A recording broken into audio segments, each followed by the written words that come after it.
Hi friends, welcome back to my channel. అందరూ ఎలా ఉన్నారు? మనకు అదృష్టం పట్టే ముందు కనిపించే సంకేతాలు ఇవే.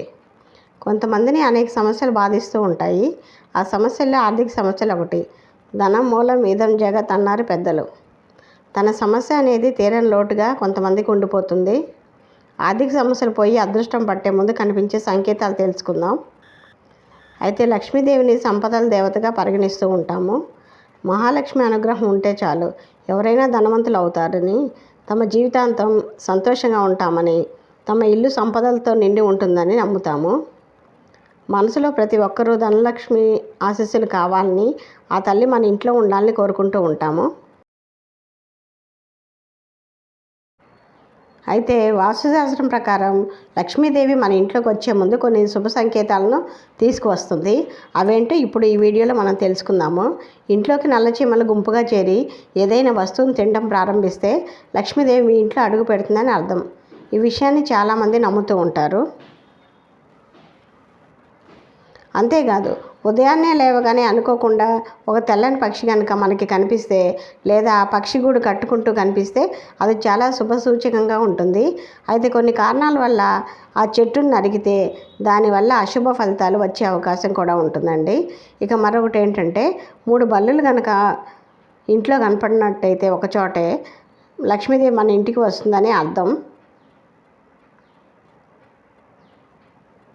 ఉదయం నిద్ర లేవగానే అకస్మాత్తుగా చెరుకును కనుక చూసినట్లయితే అది కూడా మనకి సంపాదన తెచ్చిపెట్టే సంకేతంగా గుర్తించవచ్చు. ఇంట్లో నుంచి బయటికి వెళ్ళేటప్పుడు కుక్క కనిపించినా సరే చాలా శుభ సంకేతంగా పెద్దలందరూ భావిస్తూ ఉంటారు.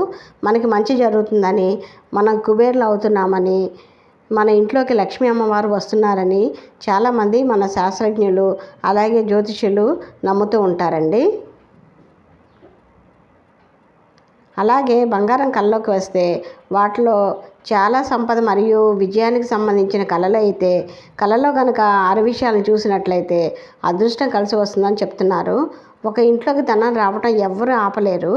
అపార సంపదలు మన జీవితంలోకి వస్తాయని ఆ సంకేతాలు చెప్తున్నాయి. అలాగే ధాన్యాలను భూమి యొక్క పుష్కలమైన వరాలలో ఒకటిగా పరిగణించబడతాయి. అలాగే కళ్ళలో ధాన్యం వస్తే ధాన్యాల గురించి కళ్ళలో కనపడటం వల్ల అదృష్టం మనకి సమృద్ధిగా ఎదురు చూస్తుందని అర్థం. ఇలాగే మన కళ్ళలో కొబ్బరికాయ కనుక కనిపించినట్లయితే, ఆ పరమేశ్వరునికి ఇష్టమైన ఆ కొబ్బరికాయ కనిపిస్తే మనకి సంపదలన్నీ మన ఇంట్లో అడుగు పెడుతుందని అర్థంగా భావిస్తాము. లక్ష్మీదేవి మా ఇంట్లోకి వస్తుందని తెలియజేసే సంకేతాలు ఇవే. ఈ సంకేతాలన్నీ మనకు కళలో కనపడినా కనపడపోయినా కష్టపడి పనిచేస్తున్న వారికి ఈరోజు కాకపోతే రేపైనా సరే ఫలితం తప్పక లభిస్తుంది. కష్టే ఫలి అన్నారు కదా పెద్దలు. కృషితో నాస్తి దుర్భిక్షం అన్నారు పెద్దలు. ఈ వీడియో నచ్చినట్లయితే ప్లీజ్ లైక్ చేయండి, సబ్స్క్రైబ్ చేసుకోండి, మీ ఫ్యామిలీకి ఫ్రెండ్స్కి షేర్ చేయండి ఫ్రెండ్స్. Thank you.